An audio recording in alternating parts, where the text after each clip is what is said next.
तो dear viewers अस्सलाम वालेकुम। उम्मीद करते हैं आप लोग खैरियत से होंगे।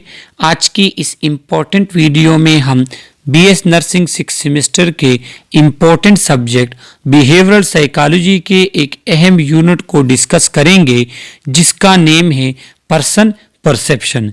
और आज की इस वीडियो में हम इस यूनिट के सेकेंड पार्ट को एक्सप्लेन करेंगे। इस यूनिट के फर्स्ट पार्ट का वीडियो लेक्चर ऑलरेडी हमारे यूट्यूब चैनल पे मौजूद है, जिसकी वीडियो का लिंक मैंने इस वीडियो के डिस्क्रिप्शन में दिया है, तो वहीं से जाकर आप इस यूनिट के फर्स्ट पार्ट को देख सकते हैं। आज की इस वीडियो में हम इस यूनिट के सेकेंड पार्ट को एक्सप्लेन करेंगे।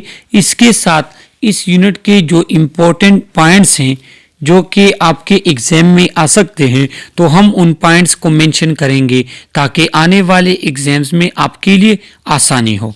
लेक्चर स्टार्ट करने से पहले आप लोगों को इतना बता दूं कि पर्सन परसेप्शन कहते हैं हमारे माइंड में उस प्रोसेस को जो कि किसी भी सिचुएशन, इवेंट या पर्सन के बारे में हमारे माइंड में जो मेंटल इमेज या जो इम्प्रेशन या जो प्रोसेसेस होते हैं और उसकी बिना पे हम कोई डिसीजन लेते हैं या जजमेंट करते हैं, इसको कहते हैं पर्सन परसेप्शन।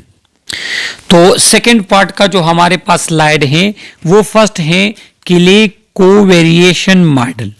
ये हमारे पास एक एट्रीब्यूशनल थ्योरी है। एट्रीब्यूशन किसे कहते हैं तो वो फर्स्ट पार्ट में ऑलरेडी हम एक्सप्लेन कर चुके हैं कि जब किसी भी पर्सन के बिहेवियर को हम उसके काज के साथ कनेक्ट करते हैं तो इसको कहते हैं एट्रीब्यूशन। काज या तो वो पर्सन खुद हो सकता है या कोई सिचुएशन वगैरह हो सकता है, तो उसको क्या करते हैं, इसको कहते हैं एट्रीब्यूशन। अब ये एट्रीब्यूशन हम कैसे करेंगे, कब हम किसी भी पर्सन के बिहेवियर को उसके साथ कनेक्ट करेंगे या सिचुएशन के साथ कनेक्ट करेंगे, इसको समझने के लिए हमारे पास ये एक क्ले कोवेरिएशन मॉडल हमारे पास है। Kelley's 1967 covariation model is the best known attributional theory. इसको एट्रीब्यूशन थ्योरी भी कहते हैं, काफी ज्यादा ये नोन भी है। He developed a logical model for judging whether a particular action should be attributed to some characteristics dispositional of a person or environment। देखो ये जो डिस्पोजिशनल और सिचुएशन है तो ये एट्रीब्यूशन के टाइप्स हैं।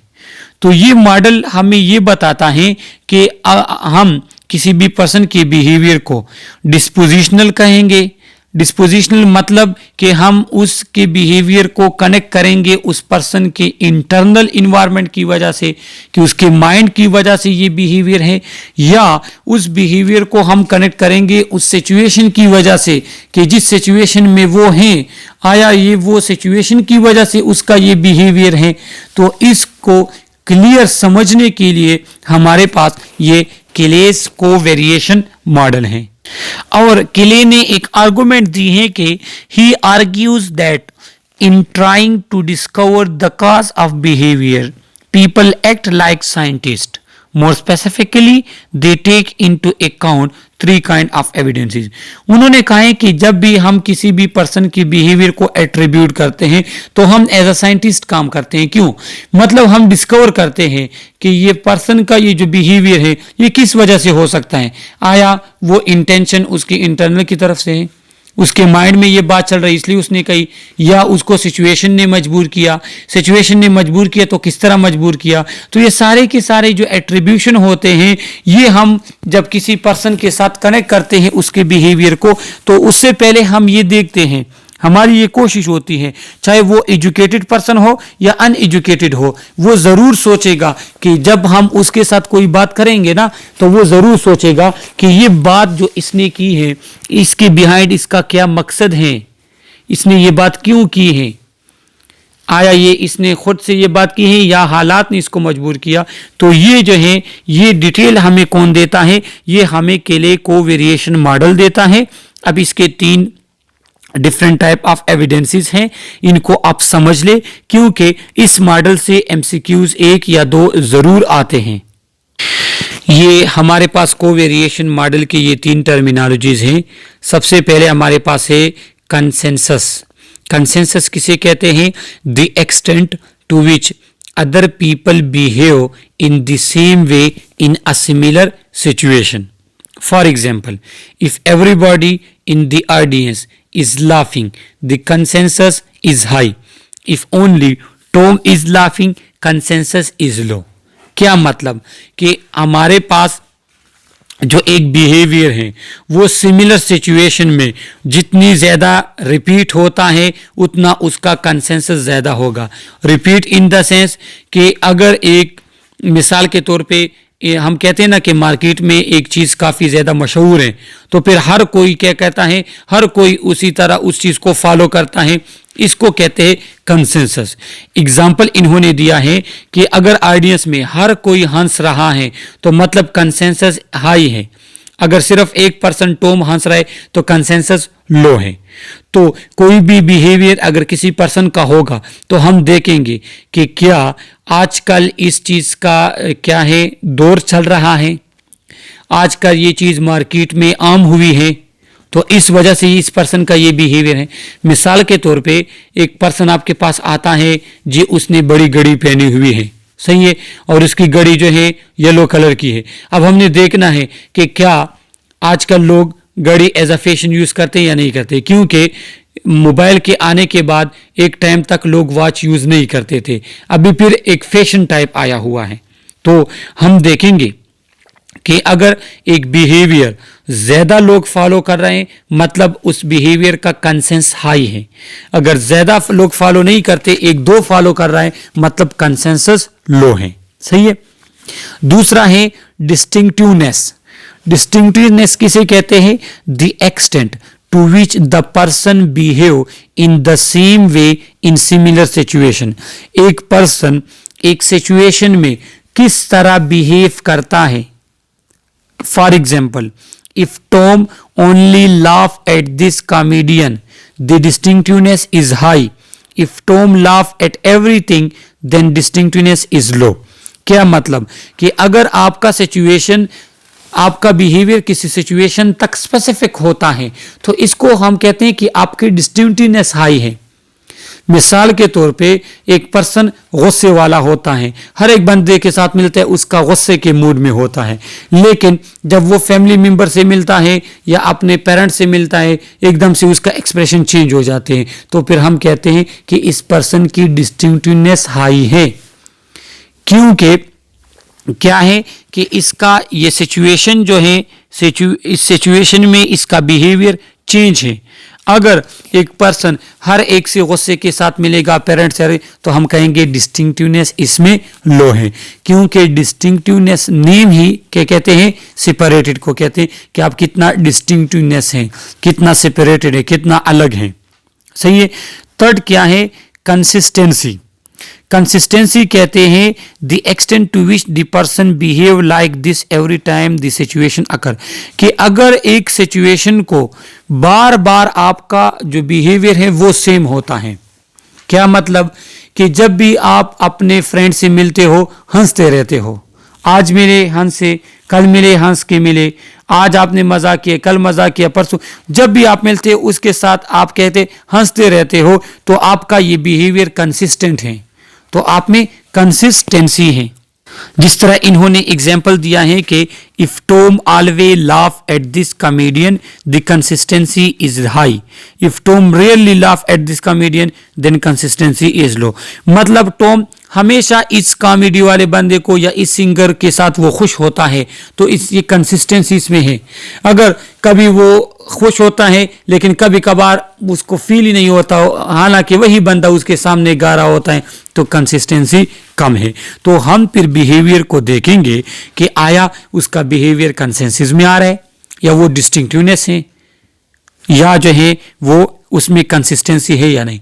अगर कंसेंसस में आ रहा है तो मतलब सिचुएशन का इफेक्ट है उस पर्सन के ऊपर, लेकिन अगर उसमें डिस्टिंक्टिवनेस है मतलब ये उसकी अपनी इंटरनल क्या है, प्रेफरेंस है, वो किसी को देता है या नहीं देता, सिचुएशन को उस पर कोई इफेक्ट नहीं है। या कंसिस्टेंसी, तो कंसिस्टेंसी फिर आपने देखना होगा कि एक पर्सन एक बिहेवियर बार बार रिपीट करता है किसी स्पेसिफिक सिचुएशन में, तो मतलब उसमें कंसिस्टेंसी है। तो ये तीन टर्म्स आपको जो केले को वेरिएशन मॉडल के याद होने चाहिए, क्योंकि इनसे एमसीक्यूज आएगा, तो फिर आपने कंफ्यूज नहीं होना।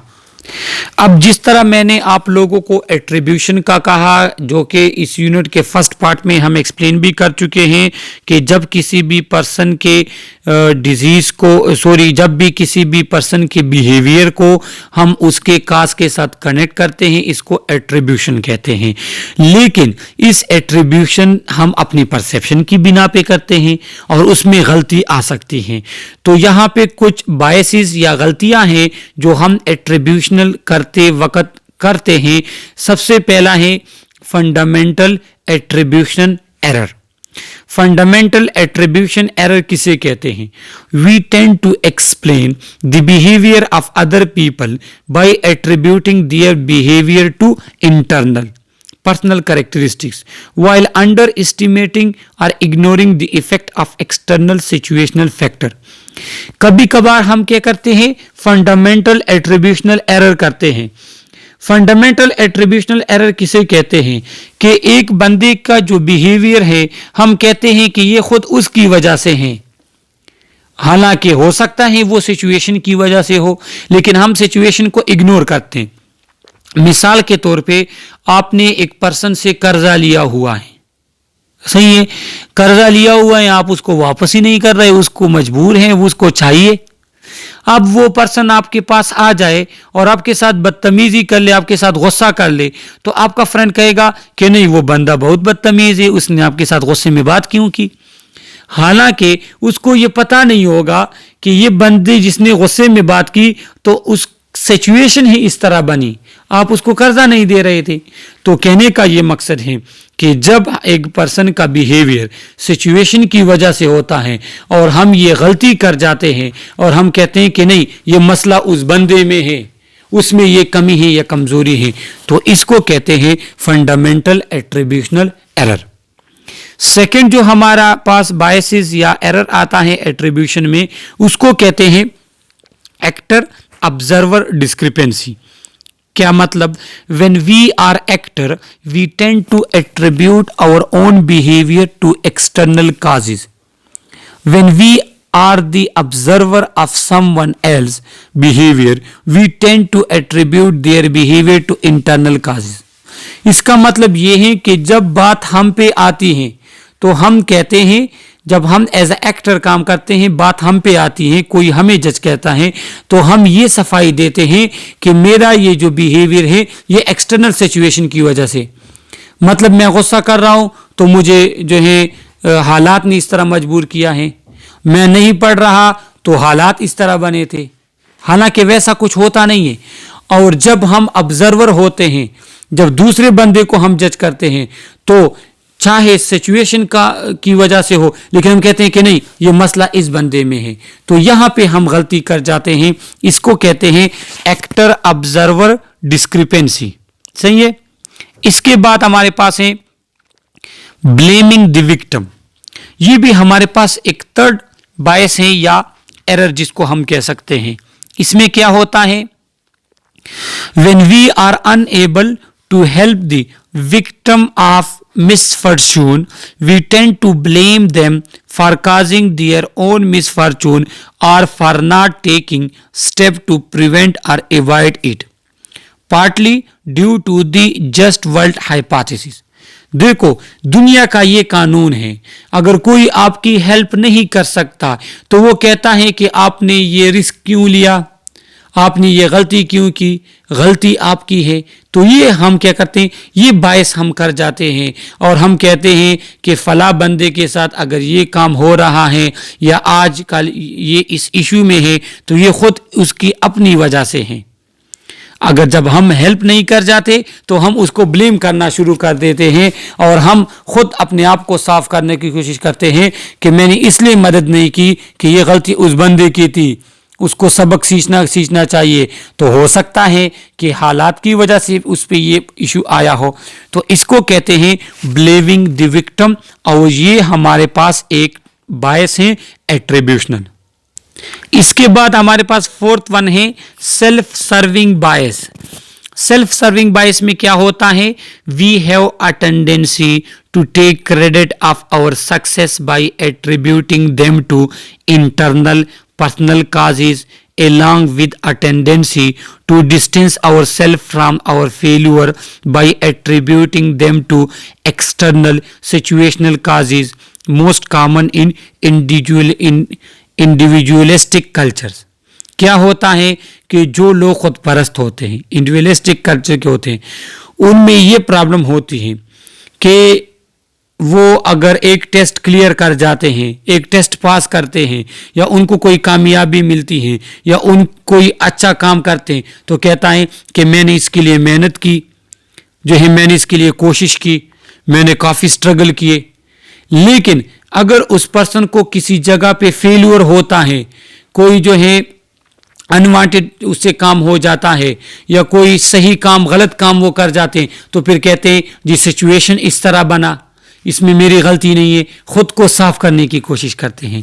तो इसको भी कहते हैं, इसको भी एट्रीब्यूशनल बायस कहते हैं कि आप गलती कर रहे हो सकता है कि वो टेस्ट आपके लिए आउट हुआ था, या नकल करके आपने वो टेस्ट क्लियर किया है, लेकिन यहाँ पे कह रहे नहीं, मैंने जो है ना मेहनत ज़्यादा की थी. हो सकता है वो टेस्ट नॉर्मल से आसान आया हो, इजी आया हो. तो क्या है कि आपने क्या करना होता है, एट्रीब्यूशनल करेक्ट करनी होती है कि एक चीज आपकी वजह से है तो आपने अपने आप के साथ एट्रीब्यूट करना होगा, सिचुएशन की वजह से सिचुएशन के साथ एट्रीब्यूट करना होगा.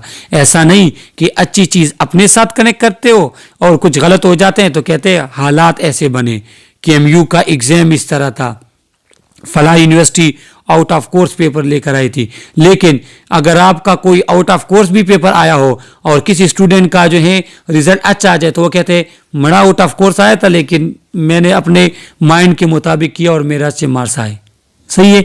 तो इसको कहते हैं सेल्फ सर्विंग बायस. ये भी एट्रीब्यूशनल बायस है. सही है. और लास्ट वन जो हमारे पास है वो क्या है, सेल्फ एफिकेसिंग बायस, जो कि सेल्फ सर्विंग बायस के अपोजिट है कि we tend to blame our self for our failure attributing them to internal personal causes while downplaying our success by attributing them to external situational causes most common in collectivistic culture. क्या है कि अगर हम अपनी कामयाबी को situation के साथ कनेक्ट करें कि ये तो शुक्र इस दफ़ा टेस्ट ईजी आया था, अदरवाइज मेरी इतनी तैयारी नहीं थी. सही है. आपको कामयाबी मिली. और आपका अगर कोई पेपर फेल हुआ, बड़ा पेपर मुश्किल था लेकिन हर एक के लिए मुश्किल था, असल में मैंने पढ़ा नहीं था, हो सकता है कि वो पेपर रियल में मुश्किल है, आप वैसे मायूसी कर रहे हो. तो क्या है कि सेल्फ एफिकेसिंग में आप अच्छाई को एक्सटर्नल सिचुएशन के साथ कनेक्ट करोगे, बुराई को या फेल्यूर को इंटरनल के साथ कनेक्ट करोगे, हालांकि रियल में ऐसा नहीं होगा. तो इसको कहते हैं सेल्फ एफिकेसिंग बायस. तो ये जितने एट्रीब्यूशनल बायस मैंने अभी एक्सप्लेन करके दे दिए, इसी में आपके एमसीक्यूज भी आते हैं और क्वेश्चन आते हैं. इस स्लाइड से कम से कम 1, 2 या 3 एमसीक्यूज लाजमी आते हैं. सही है. क्योंकि साइकोलॉजी में टोटल 12 यूनिट्स हैं, तो हर एक यूनिट से 8 to 10 अगर एमसीक्यूज लेते हैं ना, तो इस स्लाइड से 1-2 एमसीक्यूज ज़रूर बनेंगे. लिहाजा जिस तरह मैंने समझाया आप इसको अच्छे से समझ लो. फिर भी अगर कोई इशू है कमेंट में आप हमसे क्वेश्चन कर सकते हो. अब वो तो एट्रीब्यूशनल बायसेस थे, एट्रीब्यूशनल एरर्स थे. यहाँ पे है एरर इन परसेप्शन, कि आपके परसेप्शन में कौन से एरर हो सकते हैं. अब परसेप्शन मैंने आपको एक्सप्लेन किया कि किसी भी चीज के बारे में आपका मेंटल इमेज बनना. तो जब हम परसेप्शन करते हैं उसमें भी हमारे पास एरर आ सकते हैं, क्योंकि जरूरी नहीं है कि हम किसी सिचुएशन को जिस तरह समझते हैं वो उसी तरह हो, हमसे गलती हो सकती है. तो यहाँ पे कुछ एरर्स हैं परसेप्शन में, इसको आप समझ ले, एक एक करके हम एक्सप्लेन करेंगे. एक हमारे पास है इम्प्लिसिट पर्सनैलिटी थ्योरी, दूसरा है projection, hello effect, stereotypes and selective perception.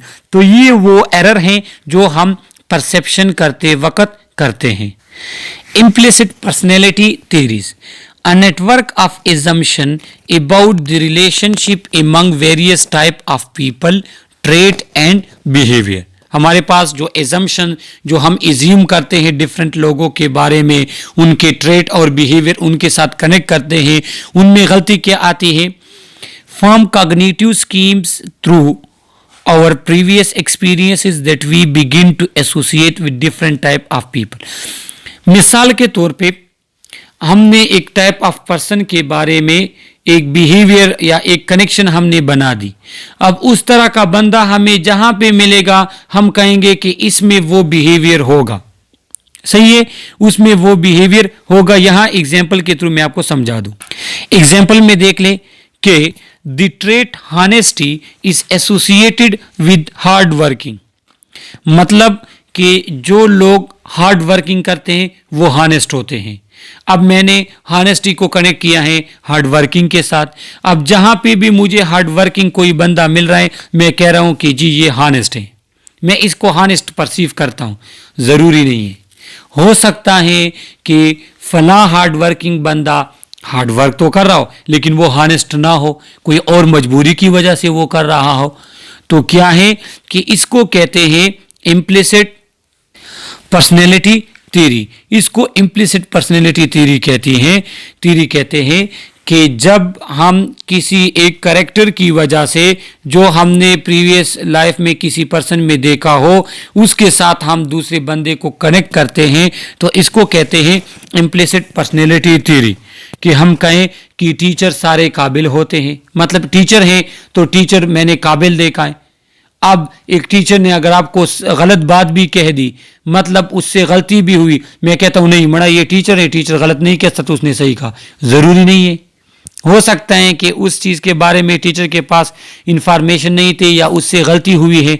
तो इसको कहते हैं इम्प्लिसिट पर्सनैलिटी थ्योरी के एक टाइप ऑफ पीपल में अगर मैंने एक कैरेक्टर देखा था तो उसी टाइप ऑफ कोई बंदा अगर मुझे नजर आता है तो मैं कहता हूं कि उसमें ये कैरेक्टर होगा, तो ये मेरी परसेप्शन है जो कि गलत है, जरूरी नहीं है कि ये सही है। तो इसको कहते हैं इम्प्लिसिट पर्सनैलिटी थ्योरी। सेकंड हमारे पास है selective perception. Perceptual selectivity refer to tendency to select certain objects from the environment. The objects which are selected are those which are relevant and appropriate for an individual, or those which are consistent with his existing belief, value and need. क्या है कि हम किसी भी person के characters को या उसके उन बिहेवियर को परसीव करते हैं जो हमारे अपने मतलब के मुताबिक होते हैं या हमारे नीड के मुताबिक होते हैं, और उनको हम इग्नोर करते हैं जो हमारे नीड के मुताबिक नहीं होते। मिसाल के तौर पे गाड़ी में आप सफर कर रहे थे, एक बंदा आया उसने आपको पानी दिया, आप कह रहे हैं कितना चाहिए, मुझे पानी दे रहे हैं, तो इस पानी की बिना पे आपने उसको अच्छा कंसीडर किया। क्यों? क्योंकि उस टाइम आपकी नीड पानी की थी, उसने आपकी वो नीड पूरी की। अब आप कह रहे हो कि जी ये अच्छा बंदा है। हो सकता है कि ये बंदा अच्छा ना हो, कोई बुरा बंदा हो, लेकिन उस टाइम पे उसने वो काम अच्छा किया हो। तो आपकी परसेप्शन सेलेक्टिव नहीं होनी चाहिए, उन चीजों की बिना पे नहीं होनी चाहिए जिसके थ्रू आप देख रहे हो। आपने एक पर्सन को जनरली देखना है, जनरली देखना है कि ये पर्सन हर एक के लिए कैसा होगा। Selectivity enable the perceiver to screen out other, but in this there is a risk of driving an inaccurate picture.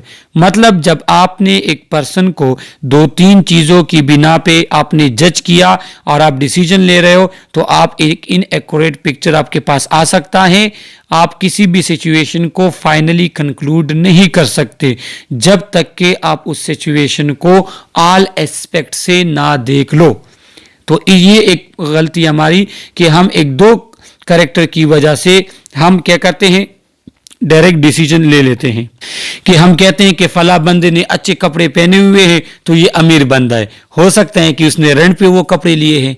तो ये सेलेक्टिव परसेप्शन हमारे पास एक गलती है जो हम परसेप्शन में करते हैं। इसके बाद हमारे पास है स्टीरियोटाइपिंग, जो कि ऑलरेडी मैं एक्सप्लेन भी कर चुका हूं कि जब हम किसी भी पर्सन के बारे में परसेप्शन बनाते हैं उस ग्रुप की बिना पे जिसके साथ वो कनेक्ट हैं। सही है? क्या मतलब हम अगर कह दें कि जी अमेरिकन, जिस तरह एग्जांपल में लिखा है अमेरिकन आर मटेरियलिस्टिक और जापानीज आर नेशनलिस्टिक्स। क्या मतलब, हम ये कहते हैं कि अमेरिकन जो वो मटेरियलिस्टिक होते हैं, वो जो है ना चीज़ों के साथ उनकी मोहब्बत है, बस वो अपने काम से प्रोडक्ट के साथ काम रखते हैं। अब सारे अमेरिकन इस तरह हैं। या सिंपल अगर मैं आपको कह दूं कि जिस तरह ये बात मशहूर है कि पठान जो होते हैं वो क्या होते हैं, वो हैंडसम होते हैं, खूबसूरत होते हैं। सही है, पठान एक बात के लोग होते हैं, या पठान पश्तो बोलते हैं। अब ज़रूरी नहीं है कि सारे पठान पश्ते बोलते हों। तो मैंने एक पठान को क्या किया, कनेक्ट किया उसके ग्रुप के साथ। या मैं सिंपल कह दूं कि जो आर्मी के लोग होते हैं या जो सिक्योरिटी फोर्सेस के लोग होते हैं वो एक्टिव लोग हैं, तो ये मेरा जो सिक्योरिटी गार्ड है ये भी एक्टिव होगा। ज़रूरी तो नहीं है ना, हो सकता है कि ये एक्टिव ना हो। तो मैं अगर एक पर्सन को एक ग्रुप की बिना पे परसीव करता हूं जिसके साथ वो कनेक्टेड है या ताल्लुक़ रखता है, तो इसको कहते हैं स्टीरियोटाइपिंग, जिसमें मैं मिस्टेक कर सकता हूं। इसके बाद हमारे पास है हेलो इफेक्ट। हेलो इफेक्ट किसे कहते हैं? The hello effect refer to the tendency of judging people on the basis of single trait which may be good or bad, favorable or unfavorable। देखो, अगर एक पर्सन है और उसने क्या किया, उसने मेरे साथ कोई गलती की, उसने मेरे साथ एक गलती की। अब उस एक गलती की बिना पे उस पर्सन के बारे में मेरी परसेप्शन ये है कि ये बुरा आदमी है, ये फजूल किस्म का आदमी है, बदतमीज है, ये मेरे काम का नहीं है, तो इसको कहते हैं हेलो इफेक्ट। या एक बंदा है, उसने आपके साथ एक अच्छा काम किया या आपकी एक बात मान ली, अब उसकी वो जो है आपके साथ सच्चा नहीं है, लेकिन आप कहते हो कि नहीं, इसने मेरी एक बात मानी, ये बंदा मेरे साथ सिंसियर है, ये मेरे साथ अच्छा है। आपने जहन में उस एक बात की वजह से आपने अपने माइंड में एक इमेज बना दिया, तो इसको फिर कहते हैं हेलो इफेक्ट। सही है। तो क्या होता है कि इंटरव्यू जो होते हैं उसमें इन चीज़ों पे क्या काफ़ी ज़्यादा ध्यान दिया जाता है, वहाँ पे हेलो इफेक्ट पे लोग नहीं जाते। ज़रूरी नहीं है कि आप 3 पीस पहन के इंटरव्यू जाते हो तो वहाँ आपसे कोई क्वेश्चन नहीं पूछे जाएंगे। सही है, एक एक्सपेक्ट आपका अच्छा है, लेकिन अगर आपके यूनिफॉर्म पे कोई जाके कंसीडर कर ले कि आप ज़्यादा एजुकेटेड हैं या वेल डिसिप्लिन हैं और आपके बारे में वो अपना जो है परसेप्शन बना लें, तो इसको कहते हैं हेलो इफेक्ट। स्टीरियोटाइपिंग और हेलो इफेक्ट में डिफरेंस ये है कि स्टीरियोटाइपिंग में हम एक ग्रुप की बिना पे परसेप्शन बनाते थे, यहाँ पे हम एक करेक्टर की बिना पे या एक अच्छे या बुरे काम की बिना पे या फेवरेबल या अनफेवरेबल काम की बिना पे अगर हम एक पर्सन के बारे में परसेप्शन बनाते हैं, इसको कहते हैं हेलो इफेक्ट। इसलिए जो मुसलमान हैं, जो इस्लाम मानते हैं, उनके में ये एक बात है कि अगर एक पर्सन के बारे में आपने परसेप्शन बनानी हो 100%, तो आप तब बना सकते हो जब तक आप उसके साथ 40 दिन गुजार ना लो या 40 डेज आप उसको रेगुलर आप उसको क्या करते हो, जज करते हो, तब आप उसके बारे में करेक्ट परसेप्शन बना सकते हो। तो अगर एक करेक्टर या उसकी वजह से आप परसेप्शन बनाओगे जिसमें आपके पास मिस्टेक आ सकती है, उसको कहते हैं हेलो इफेक्ट। इसके बाद है प्रोजेक्शन। प्रोजेक्शन किसे कहते हैं कि अगर एक पर्सन खुद दियानतदार है तो ये कहता है कि मेरे साथ जितने भी लोग हैं वो भी दियानतदार हैं, वो भी ईमानदार हैं, तो इसको कहते हैं प्रोजेक्शन। या एक पर्सन में कुछ खामी है तो वो कहते हैं कि जितने भी लोग हैं उनमें ये खामी होती। मिसाल के तौर पे अगर एक पर्सन झूठ बोलने की आदत है उसकी, कहते हैं मना मैं तो नहीं बोलता, काफ़ी लोग झूठ बोलते हैं, सिर्फ मैं तो नहीं हूँ, सारे लोग झूठे हैं, तो इसको कहते हैं प्रोजेक्शन। या आप झूठे हो तो आपके फ्रेंड ने आपके साथ कोई बात कही, आप कहते हो मना ये भी झूठ बोलता है, क्योंकि मैं झूठ बोलता हूं तो ये कहां से इतना बड़ा ईमानदार बंदा आ गया, तो इसको कहते हैं प्रोजेक्शन। जरूरी नहीं है कि जो करेक्टर आप में है तो वो सामने वाले में भी वही करेक्टर हो, तो ये भी एक परसेप्शन एरर है जो हम कर जाते हैं। तो ये हमारे पास परसेप्शन में एरर है जिसको हमने क्या करना होगा, माइंड में रखना होगा जब हम किसी पर्सन के बारे में परसेप्शन बनाएंगे। और एमसीक्यूज के लिए भी इनको समझना जरूरी है, क्योंकि इनमें से एक एमसीक्यूज लाजमी आता है अक्सर एग्जाम में। सही है कि ये सारे परसेप्शन एरर आपको पता हो। अब यहाँ पे कुछ इंफॉर्मेशन है कि अपने आप में पॉजिटिविटी लाने के लिए आपने क्या करना है, या अपने कम्युनिकेशन को सही बनाने के लिए या अपनी परसेप्शन को सही बनाने के लिए आपने क्या करना होगा, pay less attention to negative thought. Negative thought अपने जहन में कम लेकर आए, उसके बारे में कम सोचे। Be kind to your self, अपने साथ काइंड रहे कि आपकी जो क्वालिटी है, ऐसा ना कि अपनी कमी पे जो है आप रोना शुरू कर दे और अपने आप को कसूरवार ठहराए। चेंज योर लैंग्वेज, ज़रूरी नहीं है हर जगह पे आपका सेम ही बिहेवियर है, सिचुएशन के मुताबिक आप अपना बिहेवियर चेंज कर लें जो जहाँ पे जितना सुटेबल है।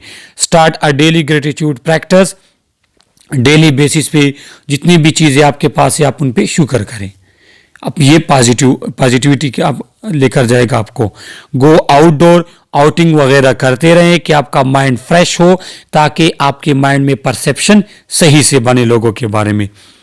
गिव बैक टू अदर, अगर कोई बंदा आपके साथ एहसान करता है, आपके साथ अच्छाई करता है, तो आप पे भी लाजम है कि आप भी उसके साथ अच्छा बिहेवियर रखें। Exercise regularly, don't try so hard, आप क्या करें, किसी के साथ सख्त कलामी के साथ पेश ना आए। जस्ट लिसनिंग, लोगों को ज्यादा से ज्यादा सुने, क्योंकि जो बोलने से ज्यादा सुनते हैं वो वही लोग ही समझदार होते हैं। Learn to take criticism in a healthy way, अगर आप पे कोई क्रिटिसिज्म करता है, आप में कोई खामी निकालता है, तो आप क्या करें, उसके साथ लड़ाई झगड़ा शुरू नहीं करना, बल्कि आपने सोचना है कि वाकई ये खामी मुझ में है या नहीं, अगर है तो मैं किस तरह इस खामी को निकालूंगा। पॉजिटिव पोस्टर, आप हर एक को पॉजिटिव तरीके से response they. Eat healthy, get enough quality sleep, share your issues, अपने इश्यूज को अपने फ्रेंड्स फैमिली मेंबर के साथ शेयर करें। Find the positive view point in a negative situation, अगर कोई नेगेटिव सिचुएशन है तो उसमें आप पॉजिटिव सोचा करें।